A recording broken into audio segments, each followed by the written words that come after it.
When a woodpecker flies from one tree to the next, how does it land on the trunk? When a hawk is about to take flight after it's been perching for a little while, what's one thing that it commonly does? Movement and behavior can tell us who a bird is, what it's doing. It can also indicate a specific predator that's in the area, as well as be a window into that bird's unique approach to life. Knowing these movements can add a layer of depth to our interactions with the birds in the field, all the way from the common bird lover to the professional bird photographer. Today, during the Mindful Bird Sit, we're going to devote some time to observing the movements of the birds in the world around us. Hey there, welcome to the Mindful Bird Sit. If you're new here, my name is Kristi, and I help people connect deeply to birds and nature while boosting their confidence, elevating their skills, and helping them to fall more in love with life. If that's something that you'd like to do, please consider subscribing and sticking around. You can also check out any number of my online courses, like Identify Any Bird Anywhere. All right, let's get started. Anyway, so I was outside doing some yoga this morning and I noticed this brown cowbird female land on the wire. And right away, I thought to myself, oh, I bet she's going to go into the catbird nest. Because over the last handful of weeks, I've observed this catbird nest that so about 2 weeks ago, we found it really early in the morning. It was still dark out, but the nest was found on the ground. So something in the night came and disturbed the nest to some degree, and knocked it out. So they've rebuilt. And I thought they would have already laid by now, like been plenty far along in that. But anyway, when I saw her up there, it was just, for me, it was a cool moment of knowing your place. Like I know the story of who's nesting where in around this house, even though I've only been here for like 4 or 5 weeks now. And and then knowing the behavior of a cowbird, and what she's probably up to and what she's looking for. Cause she wasn't like landing on the wire and then about to go off. She landed on the wire and was just kind of looking around, She's just sort of looking and looking. And I thought, all right, she's up to something. And the nearest nest was the catbird nest. And then I saw her jump in the same way, actually, that the catbird did yesterday. The catbird has been pretty comfortable with me there. I have another story I can share later related to that. But I watched the catbird jump in and it goes to like certain branches first, and then it goes down to its nest, which is relatively low in the shrub. And I watched the cowbird do the same thing. And then I never saw her come out, and the catbirds weren't around. They're pretty wise to that about when the birds of the nest are not there. So anyway, I just got me thinking about behavior and movements and tapping into different movements that birds make and what we can learn from that.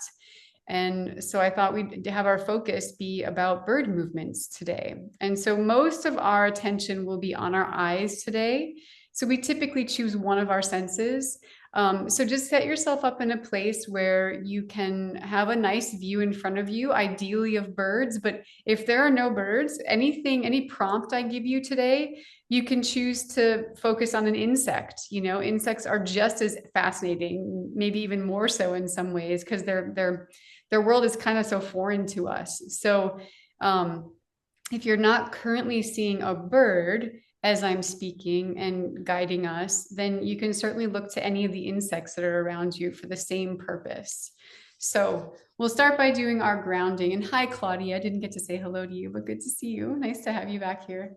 All right, so get yourself set up in whatever position you want to be in, seated, standing, doesn't matter. I know sometimes some of you show up in your boats, paddling a kayak. So however you're coming today, you can just bring yourself here. And with your feet on the ground, or maybe your butt is on the ground, just feeling your contact or that contact with the earth beneath you.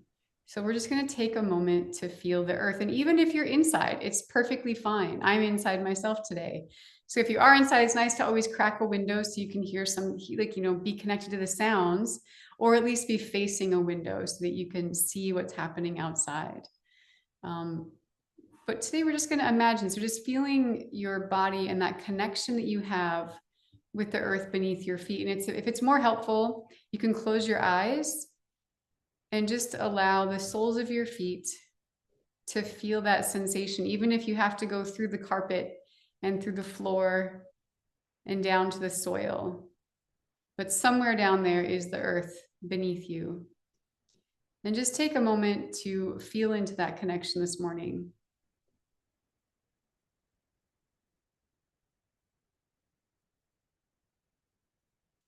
And this also provides us a nice opportunity just to slow ourselves down. Maybe we were hustling to get to the bird sit, or maybe you were relaxing all morning. But whatever it is, we're allowing ourselves to be fully present with each other and with ourselves and the world around us right now. Good work. So now go ahead and we're going to shift our attention inward. So we'll do that by focusing on our breath to begin with. So taking a nice deep breath in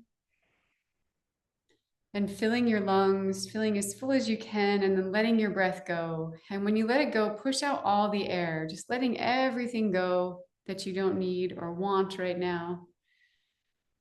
And then on your next inhale, allow that to fill completely into your lungs, stretching to places where maybe it hadn't stretched before.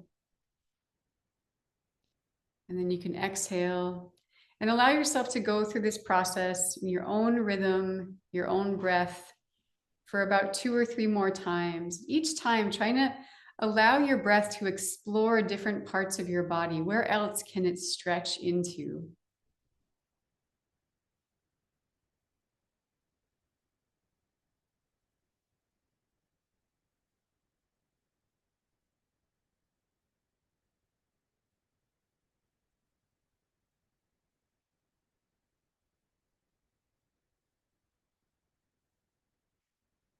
Great.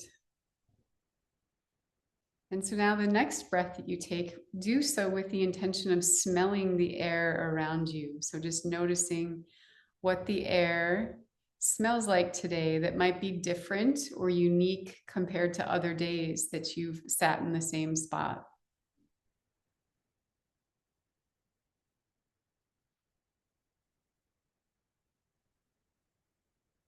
Can you feel moisture in that breath? Maybe dryness, depending on where you're living. Can you feel warmth as it enters your nose? Or maybe it's coolness.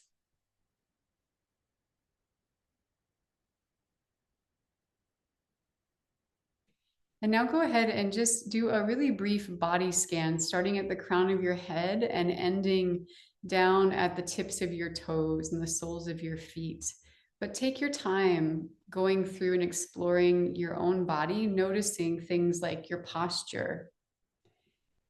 You can notice your heart rate, maybe the muscles in your body that you haven't thought about for a long time, like those little muscles that are in your toes, or the area of your belly button, thinking about that connection that we had with our mothers and then with the earth herself. So just wherever in your body you want to explore, you want to tap into and connect with this morning, you can let yourself just linger for a little bit in those places. If there's any tension in any of those places, you can start to soften. If you want to, you don't have to let go of any tension, but if you'd like to let go of some tension right now, you can do what they say, sending your breath to that area. So if it's your shoulders that are tense, you can go ahead and imagine that you're breathing into your shoulders and then just letting them fall gently, softening.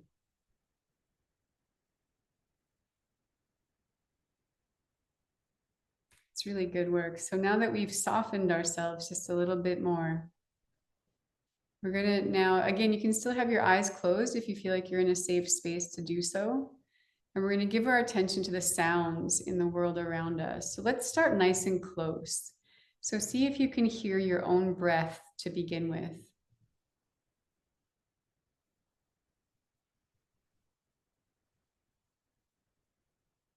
And depending on where you are and how loud the wind is or the outside sounds, that might be a little challenging. but stretch your ears to do so anyway.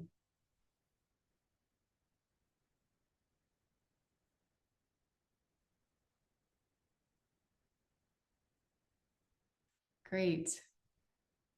And now start to stretch your awareness of the sounds around you, maybe like an arm's distance apart. Maybe there's insects moving. Maybe there's a plant petal or leaf somewhere around you that you might be able to hear. So we'll just stay in the vicinity of like an arm's distance outside of our bodies.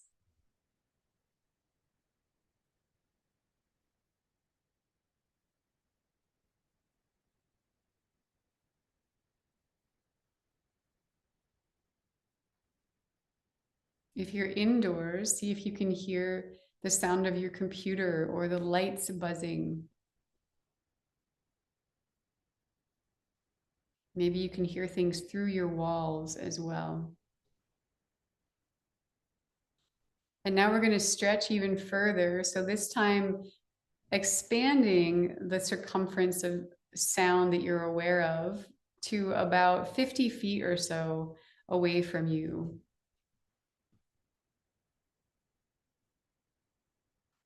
So, who is in the environment around you? And remembering to go all around you, both in front and behind, right and left.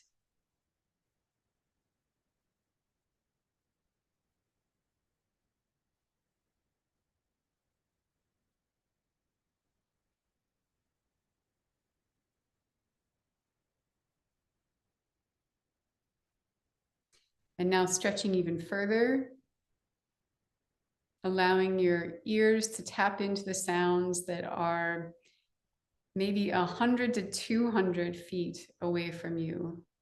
So in that zone of like 50 feet to 200 feet, what is different or unique about the sounds out there?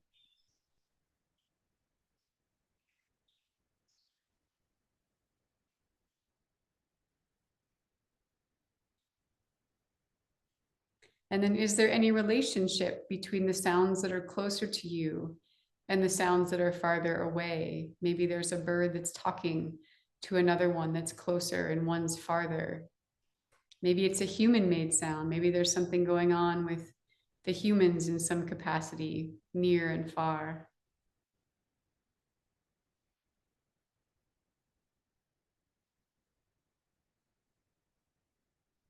Great. And then finally, we'll stretch our ears as far as they can possibly hear. So, whatever that is for you, we're each going to have our own experience with how far we can hear. But just see what the reaches of your ears are, of your capacity to hear. What's the furthest that you can hear right now?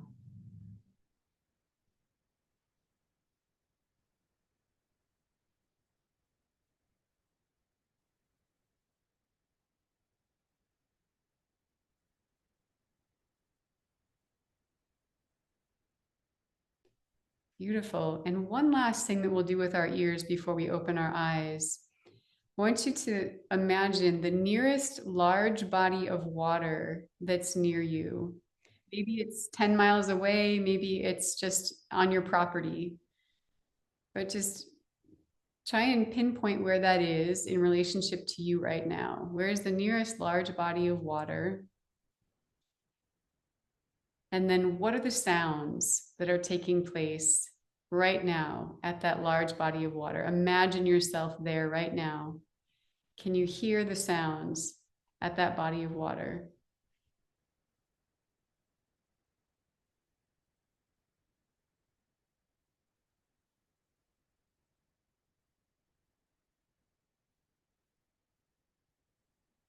All right, good work. So when you're ready, you can gently and slowly open your eyes and just let yourself receive, just take in whatever it is that's in front of you right now. Staying nice and soft with your vision.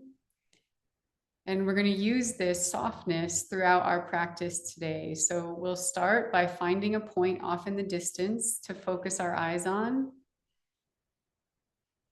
So something that's about 20 or so feet away from you.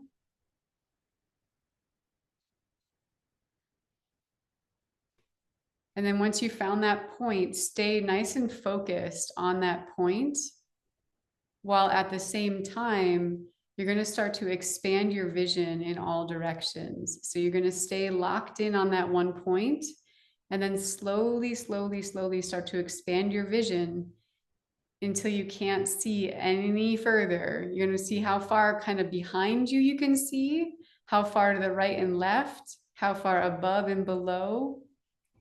And just let your vision just get nice and soft. And if this is your first time trying this out, we call this owl eyes. Some people refer to it as that. And what you might start to notice is that your vision becomes very blurry.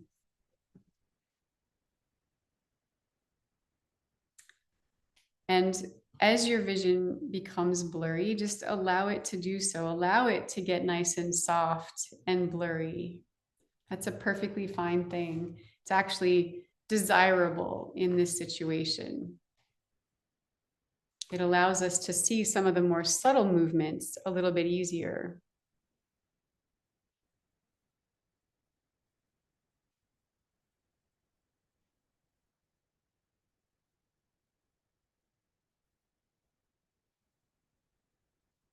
And so today we're going to be continuing to come back to this softened vision and then shifting from this soft owl eyes to a more focused vision. So to begin with, let's just look for the subtle movements in the landscape around us. And that's often most easily done using owl eyes. So staying in that really softened, expanded vision, and then just noticing what subtle movements you start to pick up on.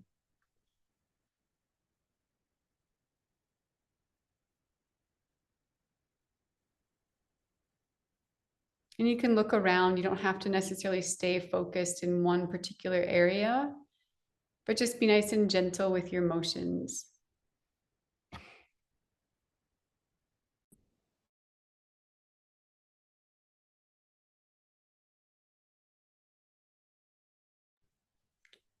Beautiful. So now what we're going to do is, as you catch a glimpse of something, again, ideally it would be a bird.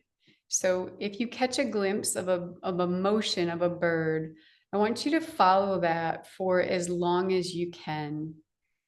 So follow that bird, follow its motion for as long as you can. And if you get to see it land in a tree, just go ahead and stay with it.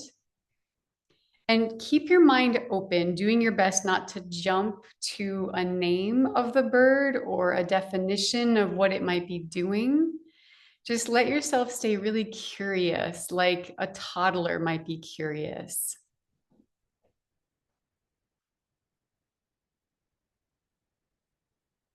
And just let that unique individual bird reveal itself to you. So we'll do this for a couple of minutes in silence and just let everyone have their own experience right now.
And so just remember, if for some reason you're not seeing any birds, you can look to insects. You can even look to the leaves of a tree if you'd like to.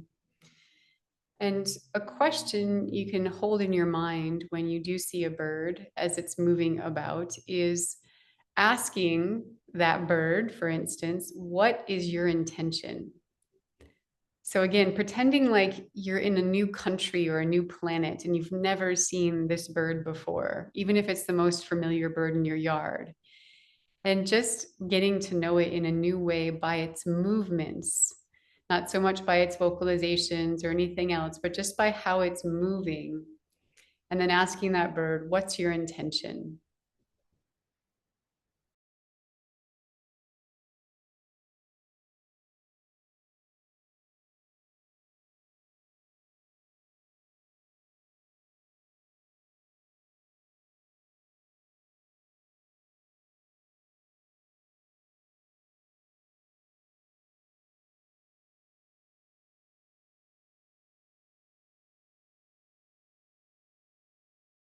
Well, and I forgot to say, of course, it's just fine to use binoculars if you'd like to help you see more details today if you want.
And as you're asking that question, I know for me, it just came up like doing so. It's not like an accusatory thing, like, what's your intention here? It's more along the lines of just like that playful curiosity of like, what are you up to? Like, what's your intention with your movements right now? And you can also ask, and just, of your own self, thinking about, is it going toward something or moving away from something? So the motion that it's taking, the motion that it's using, is that a motion of moving towards something, or is that a motion of leaving or fleeing or moving away from something?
Another layer or question you can ask of the bird or the insect or whatever you're looking at, the cloud even, is what might you reveal to me that I hadn't noticed at first glance?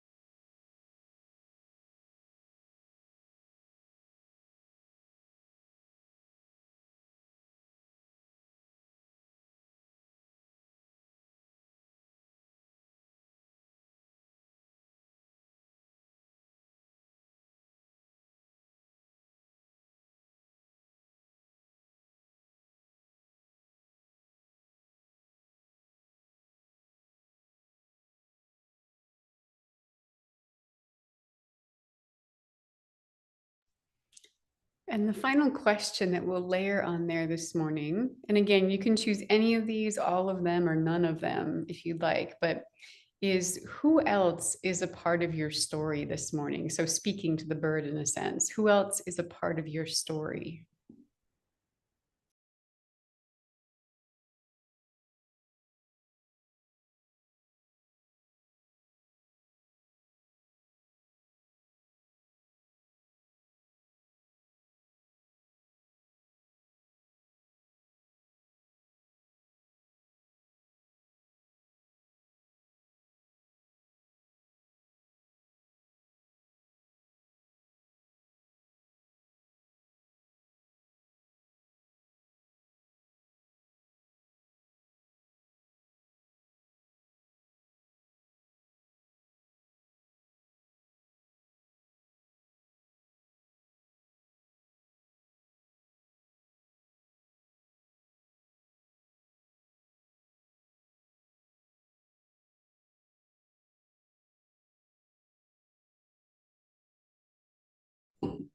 All right, good work. So take the next moment or two to offer gratitude or a blessing to those ones that you connected with this morning. You can do so in your own way.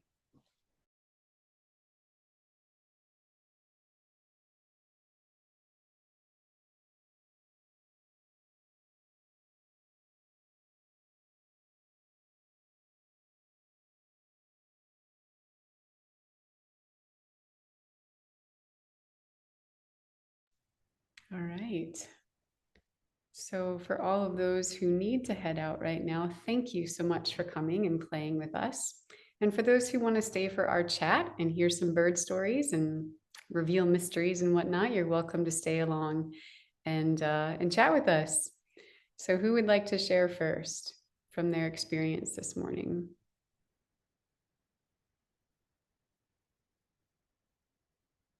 Yeah, Jackie, go for it. Um, well, earlier, when I was getting set up and ready to come outside, um, I saw a young bird with its parents on the railing where there's some seeds. And, and it was begging and, trying to get them to feed it, and they wouldn't do it. And then finally it picked up a seed. And it was like, yay. And I can tell it was the fledgling because it's still got a few little tufts up here. And then when I came out here, there weren't any birds at all for a while. And then as we were doing this, I saw the fledgling up in an apple tree, a little apple tree, and it was picking at little things on it. And there were no other birds around, and it wasn't moving much. It would just kind of look around and just eat a little bit. And I thought, wow, where are the parents? And then it tried to fly up into the grapevines. It couldn't quite do it. And then it went back to where it was. And then it came over onto the um, railing area again, and it started eating there. And then the parents showed up, and it was like they were doing their little congratulations, and then they left, and he's still right there and just unperturbed, just kind of curiously looking around. And even a big Eurasian collared dove flew and landed, and it didn't even move. And it was like, I was like, so that was just so beautiful to see. Oh, Jackie, thank you for sharing that. Yeah. Yeah, it's like you get to witness the maybe the very first experience of that bird feeding itself or having its own food and getting to have an experience, like imagining being that bird, that baby bird or that young bird, and like feeding yourself for the first time and then starting to explore the world of like, oh, what else could I eat? Like, can I, just is this something I can eat? Is that something I can eat? And like, and now it knows that your fence line there is a place of sustenance at times. Yeah. Yeah, Awesome, Jackie. Thank you. Yeah, Julia, go for it. I I have compassion for these parent birds, and they're having to do the tough love thing, and the no, there are seeds in that feeder. You get over there and get one for yourself, and to put up with all the begging. Yeah, maybe it's like that in every with every animal, including us. But uh what I was thinking, what I noticed, I had some small birds like chickadees, and they were just flitting around. And then a robin came to the same tree and just sat there. And I thought, there are just actions that are in the nature of the bird to do. Robins aren't flitting around birds. They like to find a spot and then often sing their hearts out if it's the right time of day. And chickadees won't even sit at the feeder, but there seems to be nothing interfering with just their natural rhythms of what they are prone to do. The hawk is not over. If the hawk comes across the street looking for lunch, then there is a lot of racket and a lot of activity. There's all kinds of warnings. So there, I, I was just reflecting on the difference between doing what is naturally in our nature and what happens as a result of our environment and what's happening at the moment around us. So, yeah. There's so many layers to what you just shared there, Julia. I love all of that. It got me thinking about with the robin, one way that we do know that the robin is upset or perturbed or, something is up with it is because there's like a lot of flutter or, there is maybe motion in particular. They tend to be a bit more vocal with their alarms and upsets, but yeah, that's one way of knowing. I watched two robins myself this morning, and it was two males that were kind of going at it, and they were like tussling. And if there were chickadees kind of making sort of those kind of noises in the trees, I might just disregard it because, like you said, like that's sort of chickadee. That's a chickadee just to like do that kind of thing and move around a lot and make noise. And whereas the robin is a bit more of a quiet bird in it's a very vocal bird but quiet in its body, like in its movements and whatnot. It's very contained, I think. Yeah, I think there's a lot there in that observation. Yeah, anything else you want to share with that? No. Yeah. This is the first sunny day we've had in what seems to be a very long time. So I think the birds are just kind of happy with it. But it's a song came to me this morning. It says, June is busting out all over. And that's what's happening in my yard. And somehow I managed to get shorter flowers in the front of the bed and taller flowers in the back of the bed. So I can see them all. And they're new. If it weren't for this, I wouldn't be out here sitting and just looking and really noticing what's around me. So I'm grateful for this time. That's a blessing to see what's blooming today that wasn't yesterday. Yes. Yeah, I agree. Thank you for all that. Yeah, I was thinking the same just for my own experience this morning. I had lots of, again, if I was outside, I'd probably have lots of birds to speak about. But from this vantage point, there was two cardinals that flew in at one point, but there really was no other bird activity that I could see. I could hear them, but I couldn't see any. So I just decided to watch the clouds, which were moving by, and I was asking the same questions of the clouds, and it was a really feel like a deep and rich experience to add, like, just to wonder about, like, are the clouds moving towards something or are they moving away from something? Is there something, like, they're moving, they're always moving, but, like, are they being pulled towards something? Are they being pushed, away from something else? And maybe it's both at times, maybe it's one or the other. I don't know. I rarely think about the clouds in the same way that I might think about the birds.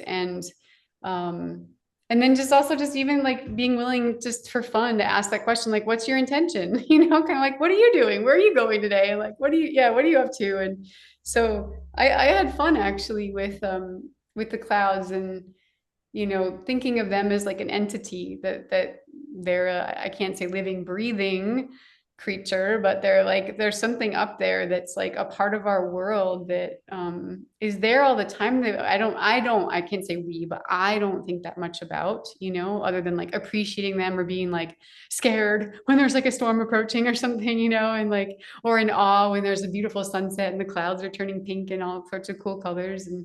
But yeah, it was just really fun to like explore these questions of like other elements of nature today, not just the birds. So yeah, I had fun with that part for myself. Who else would like to share? Yeah, Anne, please.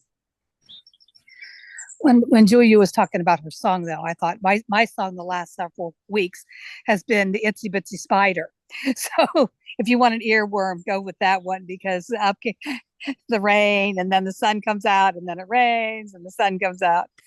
But I was thinking how animals or even your clouds behavior changes the way we might behave. What made me think about that is I have a lot of brush piles where I walk, and that's where the Carolina wrens want to nest. And I came past one day, and there was a flurry of activities, and pretty soon, mom is yelling from the brush pile. Dad has perched himself over there trying to distract me, because the first thing you want to do, I want to stop and see what's going on, which upsets the birds. And I see there's like 4 babies, and they're jumping out wanting to see what's going on, and mom's going, no, back in the nest, and dad's going, you lady, come over here, get me. But now, the very next day they're all gone, because the wrens, they leave that quick. And now when I'm hearing the wrens on these other brush piles, I don't stop. So I've changed my behavior. I know what it is, and it bothers them. You looking at your clouds, I mean, do big black rain clouds make you think, oh, I need to get inside and protect myself? Big puffy clouds, yeah. So how the behavior of things changes our behavior. Yeah, and likewise, I'm thinking of like, that's just a rich thought I think you had there, and thinking about, like, I think we're often aware, at least those of us here, I can say, are aware of how our behavior might impact or influence the natural world around us, like you were with the wrens. You're like, oh, this is probably because of me that they're upset. So it's like your behavior influenced them, and then their behavior now has influenced you.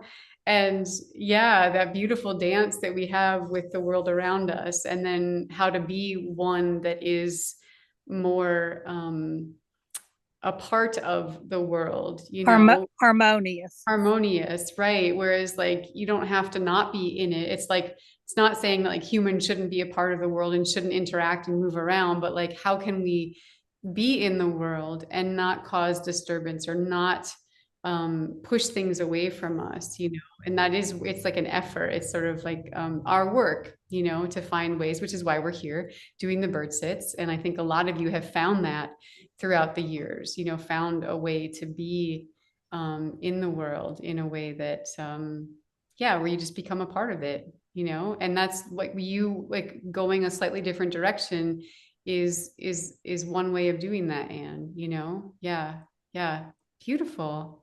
Awesome. Joanne, did you have something you wanted to share? I noticed you took yourself off Oh, of mute. Yeah. I was kind of scratching my eye, but Oh, okay. no, I did want to share something. Yeah, I was looking out. I didn't see any birds. I heard some cardinals in the back of my place, but I was staring at these white pines that I have outside my window, and they're quite beautiful, and they're huge.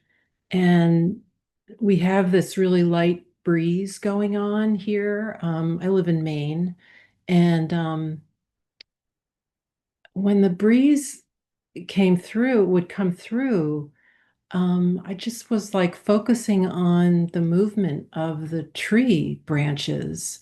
And the more I focused on it,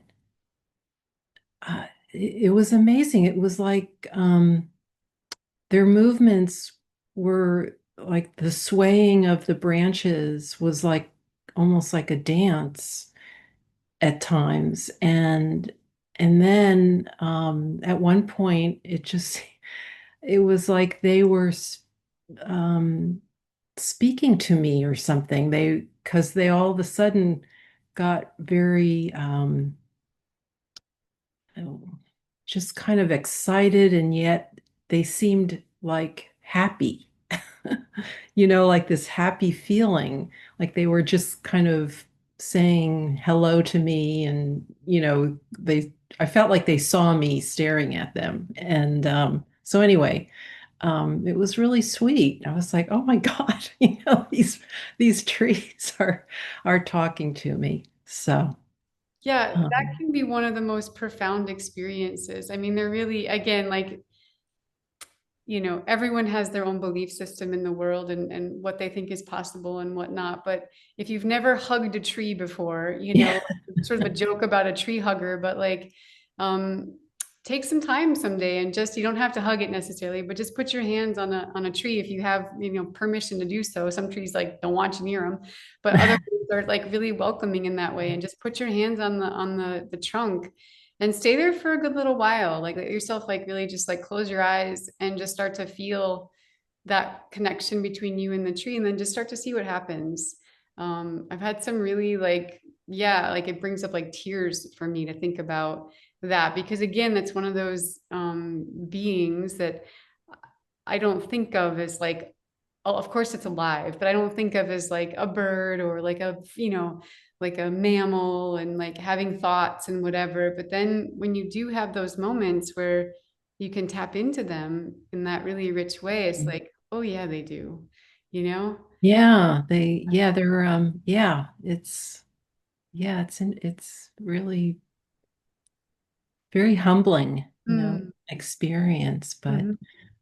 I also had this other thing I wanted to share. Sure. Yeah. Yesterday I was out on my daily walk in the morning, and I have a wooded path behind my place. And so I'm walking along, and there was a chickadee, a black-capped chickadee, um,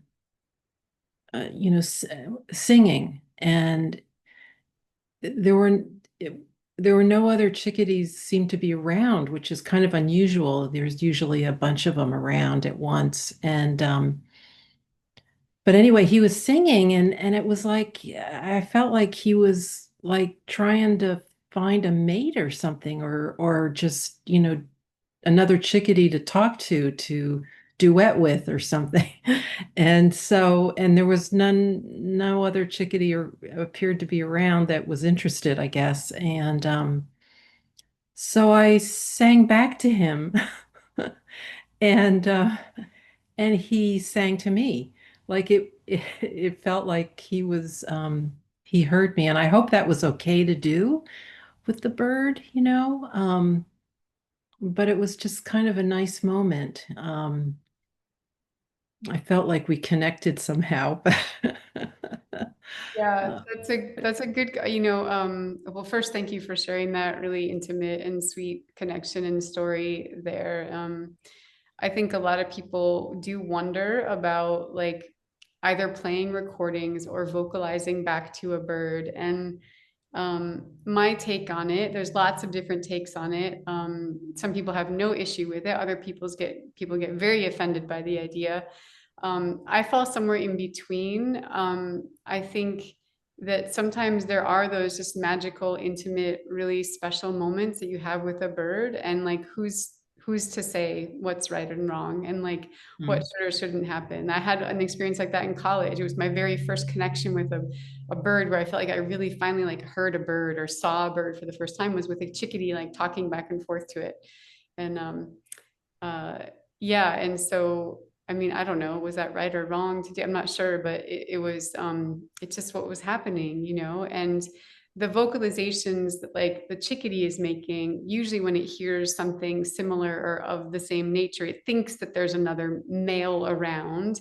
So it thinks there's a threat, but that's from like a scientific perspective. Like that doesn't account for the more mystical or the more like spiritual or the other kind of connections that people can have with birds. And so that's where I never want to say that, like that, if someone's just sitting around, like, I want to see that bird and I'm going to play a recording to get that bird to come to me, like, mhm, I'm not a big fan of that.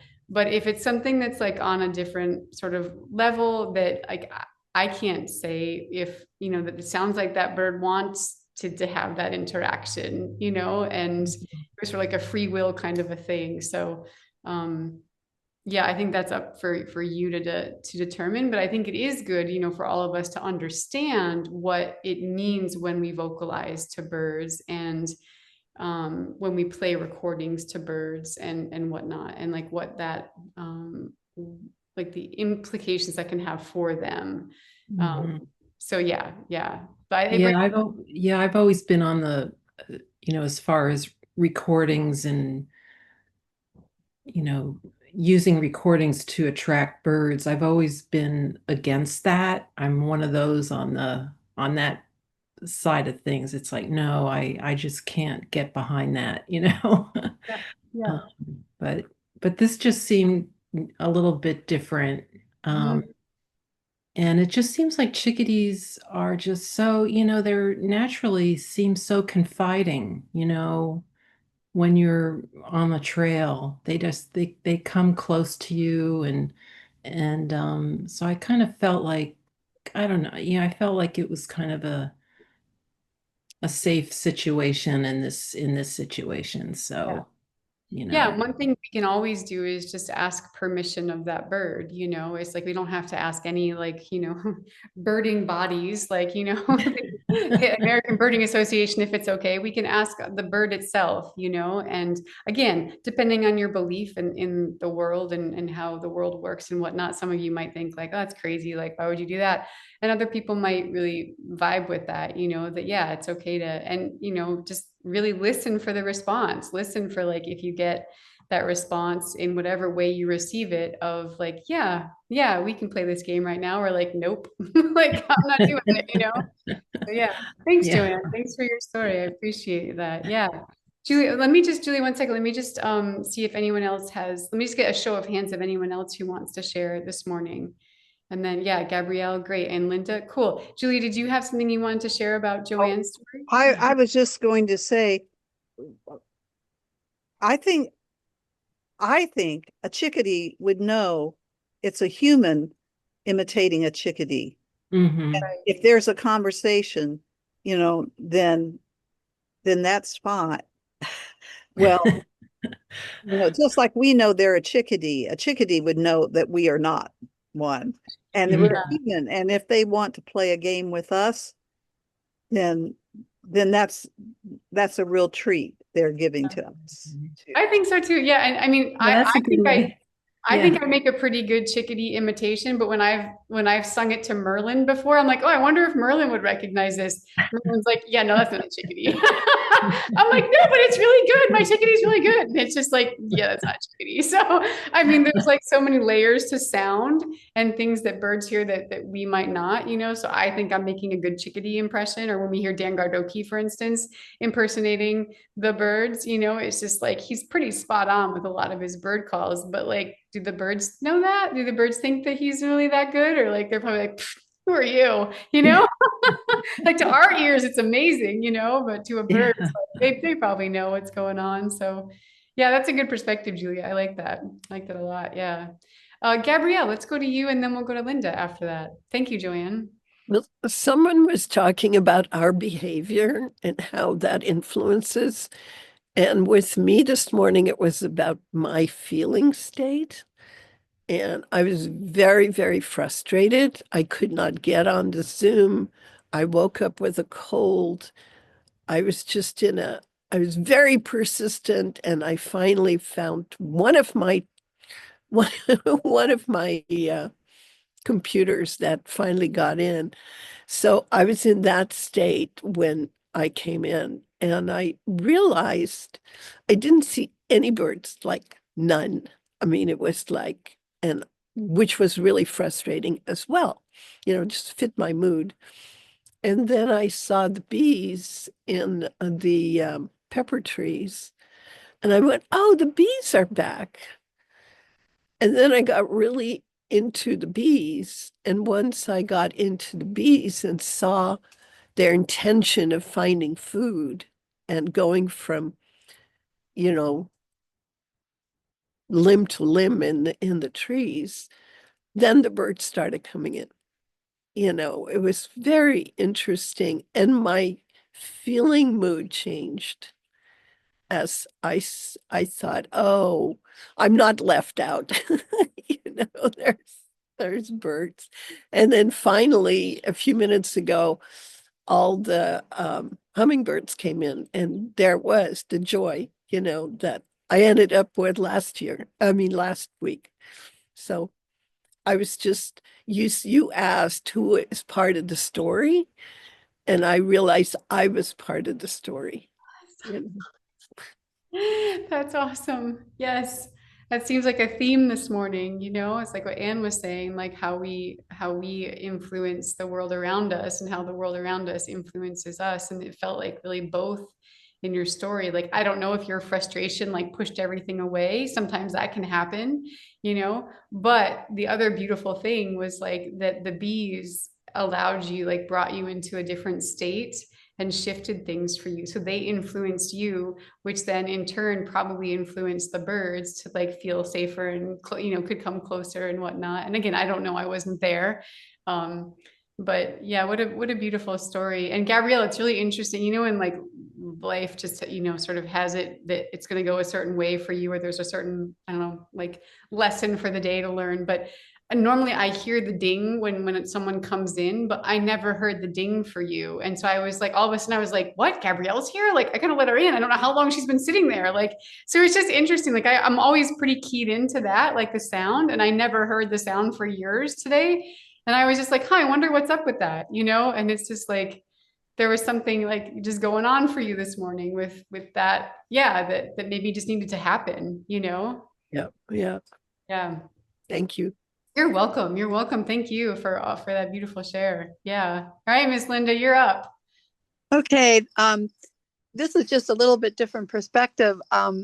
There were a lot of birds around this morning, but what I focused on, what really caught my attention, there's this lovely breeze and the movement that it would create. It would just come through periodically.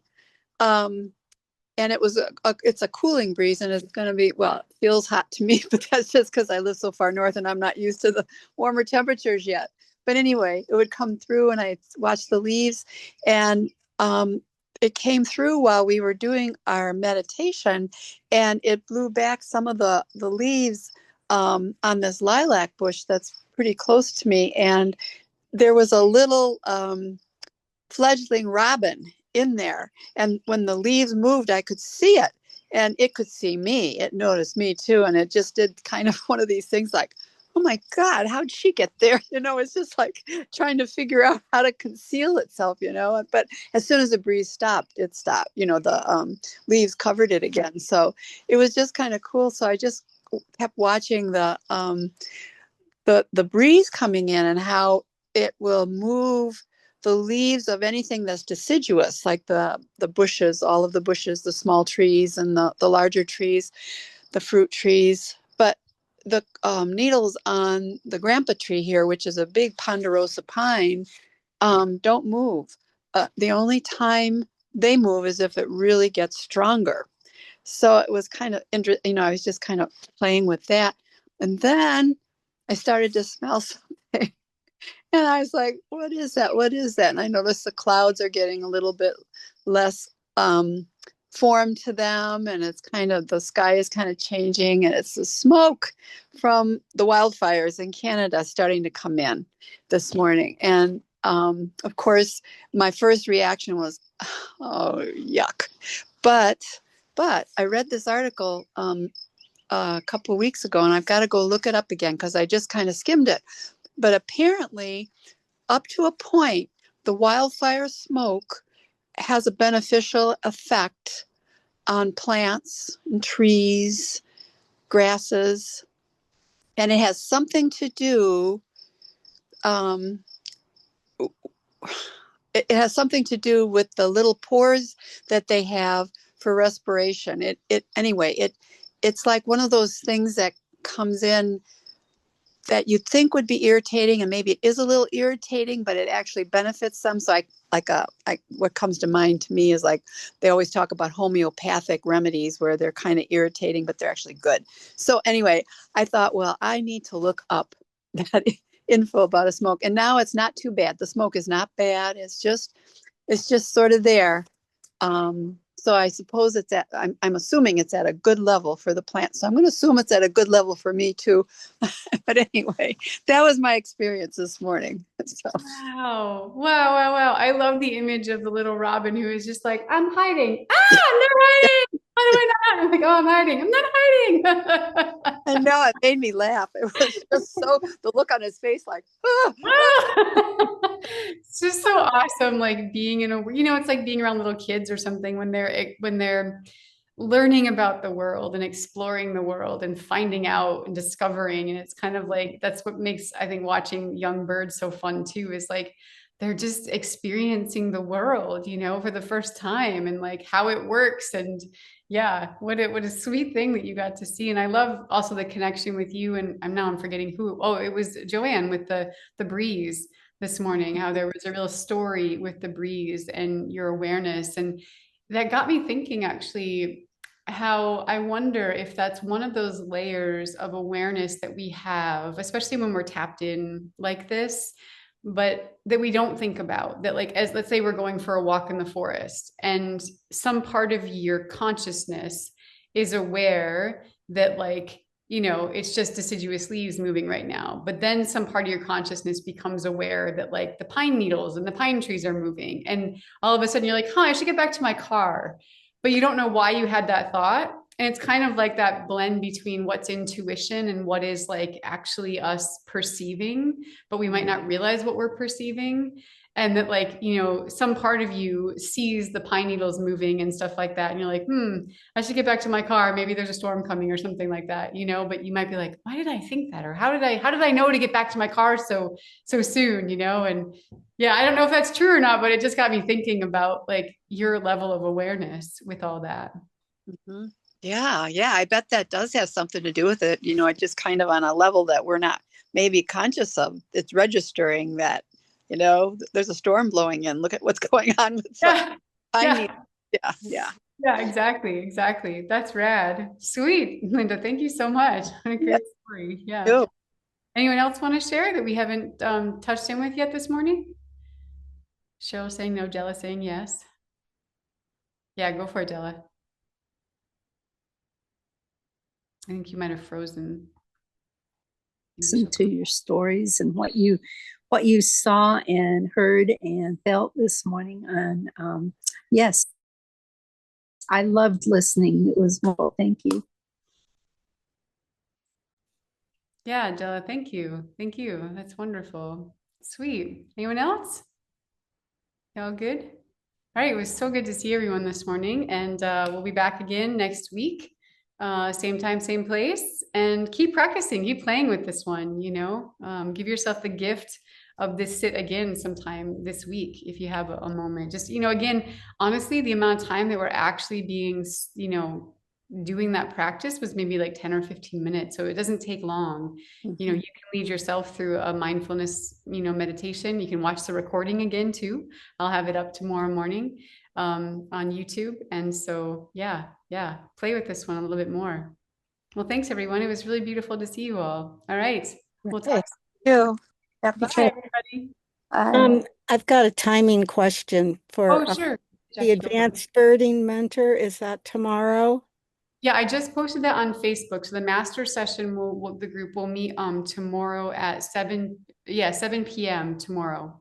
Okay, great. Thank you. You bet. All right. I'll see you guys later. Bye, everybody.